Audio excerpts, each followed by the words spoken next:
Praise lord. యేసయ్య నామములో daily మన్నా అనే వాక్య ధ్యానంలో మిమ్మల్ని ఆహ్వానిస్తున్నాం. ఇంతవరకు మీరు ఈ ఛానల్కి సబ్స్క్రైబ్ చేయలేదంటే దయచేసి సబ్స్క్రైబ్ చేయండి. మీ ఫ్రెండ్స్, మీ రిలేటివ్స్కి దీన్ని షేర్ చేయండి. ఖచ్చితంగా దేవుడు మిమ్మల్ని ఆశీర్వదించునుగాక. ఈరోజు దేవుడి వాక్య భాగాన్ని లేవియ కాండము 26:13 వచనాన్ని చదువుకొని ధ్యానించుకోబోతున్నాం. నేను మీ గాలి పలుపులను తెంపి మిమ్మును నిలువుగా నడవ చేసుతుని. హల్లెలూయా. చూడండి, మన దేవుడు యెహోవా దేవుడు మనకు వాగ్దానం ఇస్తున్నారు. నేను మిమ్మును నిలువగా నడవ చేసేతను అంటున్నారు. మీరు కింద వంగిపోయి నడవరు, ఎవరికో భయపడిపోయి దాముకొని మీరు ఉండవలసిన అవసరం లేదు. దేంట్లోనే ఒక దాంట్లో సిగ్గుబడి మిమ్మల్ని మీరు దాచుకొని ఉండాలని చెప్పే అవసరం లేదంట. దేవుడు ఏం చేస్తున్నాడంటే తన పిల్లల్ని నిలువగా తలకాయ పైకెత్తుకుని నడిసేలాగా తన పిల్లల్ని దేవుడు ఆశీర్వదిస్తారు.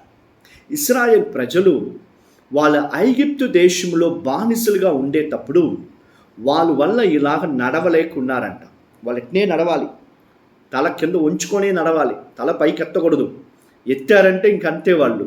అయితే దేవుడు వాళ్ళని బానిసలుగా ఉండే ఐగుప్తు దేశం నుంచి విడుదల పరిచి, రెండోది వాళ్ళపైనుండ ఉండే అన్ని బలువులు దేవుడు అన్ని కార్యాల్ని తెంపేశారంట.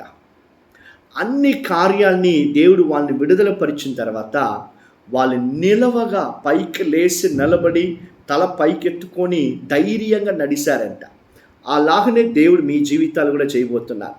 నువ్వు పనిచేసే స్థలంలో, మీ రిలేటివ్స్ మధ్యలో, నీ కుటుంబంలో, నీ సేవలో దేవుడు మిమ్మల్ని ఆశీర్వదించి తల పైకెత్తుకొని నడిచేలాగా చేయబోతున్నారు. హల్లెలూయా. ఒకవేళ చూడండి, మన పాపములో మనం ఉండామనుకోండి, మనం దాముకొని ఉండాలి, లేకపోతే ఇతరులకు భయపడి తల ఉంచుకోవాలి. మన పైన ఎన్నో కార్యాలు వాళ్ళు నిందలు మోపేటప్పుడు, లేకుంటే మన పాపంలో పడిపోయినప్పుడు, నలుగురు చేతులు మాటుకున్నప్పుడు మన తలకాయ కింద ఉంచుకోవాలి. మనము ఏదైనా ఒక కార్యాలు చేయలేనప్పుడు తల ఉంచుకుంటాం. మన పైన ఎక్కువ భారం ఉండేటప్పుడు మనకుండే అన్ని అవసరాలు మన పైన భారంగా మారిపోతున్నాయి. ఇలాంటి పరిస్థితుల్లో మనం పైకి లేకుండా కుంగిపోయి ఉండేటప్పుడు దేవుడు మనల్ని విడుదల పరిచి మన తల పైకెత్తుకొని నడిచేలాగా చేయబోతున్నాడంట. హల్లెలూయా. చూడండి, నాహుము 1:13 చదువుతున్నాం. నీపై నుండే నీపై నుండే అన్ని భారముల్ని దేవుడు తెంపుతున్నాడంట. హల్లెలూయా. మనము తల పైకెత్తుకొని నడవబోతున్నాం. మనకు విరోధంగా ఉండే శత్రువులను దేవుడు తరమగొట్టబోతున్నాడు. అయితే మనం ఏం చెయ్యాలండి? వాగ్దానం నెరవేర్చేదానికి మనం ఏం చెయ్యాలంటే లేవియ కాండం 26:1 వచనంలో ఎలాంటి విగ్రహాలో ఎలాంటి కార్యాల్ని మీరు ఆరాధించవద్దు. అప్పుడు ఎవరిని ఆరాధించాలి? యెహోవా దేవుణ్ణి, యేసయ్యను మాత్రం మీరు ఆరాధించి ఆయన మాత్రం మీరు నమస్కరించేటప్పుడు దేవుడు మనకిచ్చే వాగ్దానంలో ఒక వాగ్దానం ఏంటంటే, నిన్ను దేవుడు నిలవబెట్టి నిన్ను నడిపించే దేవుడు, తల పైకెత్తి నిన్ను నడిపించే దేవుడుగా ఉన్నాడంట. అర్థం ఏంటి?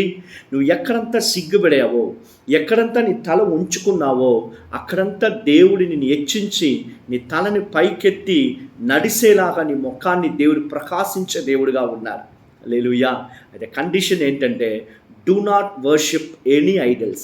ఎలాంటి విగ్రహాలని మీరు ఆరాధించుకోకుండా, చనిపోయిన వాళ్ళని దేవుడు అనుకొని ఆరాధించుకోకుండా, సినిమా యాక్టర్స్ని ఆరాధించుకోకుండా, మృగాల్ని ఇలాంటి కార్యాలను ఆరాధించుకోకుండా యేసయ్యని మీరు మొక్కేటప్పుడు, యేసయ్యని మాత్రం ఆరాధించేటప్పుడు ఆయన వాగ్దానం ప్రకారంగా మిమ్మును నిలవబెట్టి తల పైకెత్తుకొని మేము నడిచేలాగా దేవుడు చేయబోతున్నారంట. హల్లెలూయా. ప్రార్థన చేసుకుందామా? యేసయ్యా, ఈ వాగ్దానం మా జీవితంలో నెరవేరునుగాక. మిమ్మల్ని తప్ప మాకు వేరే దేవుడు లేదేసయ్యా. మిమ్మల్నే మేము ఆరాధిస్తున్నా. మా దేవుడు మీరే, మీ ప్రజలు మేమేసయ్యా. మీరే మా తండ్రి, మేమే బిడ్డలు. యేసయ్యా, వాక్యాన్ని వినే ఒక్కొక్క పిల్లల్ని ఆశీర్వదించండి. ఈరోజు మీ పిల్లలు చేసే పనులన్నిటినీ మీరయ్యా సఫలం చెయ్యండి. మీ హస్తం మీ పిల్లలకు తోడుగా ఉండునుగాక. బలపరచండి యేసయ్యా. యేసయ్య నామములో ప్రార్థన చేసి అడుగుతున్నాం తండ్రి. Amen. God bless you all.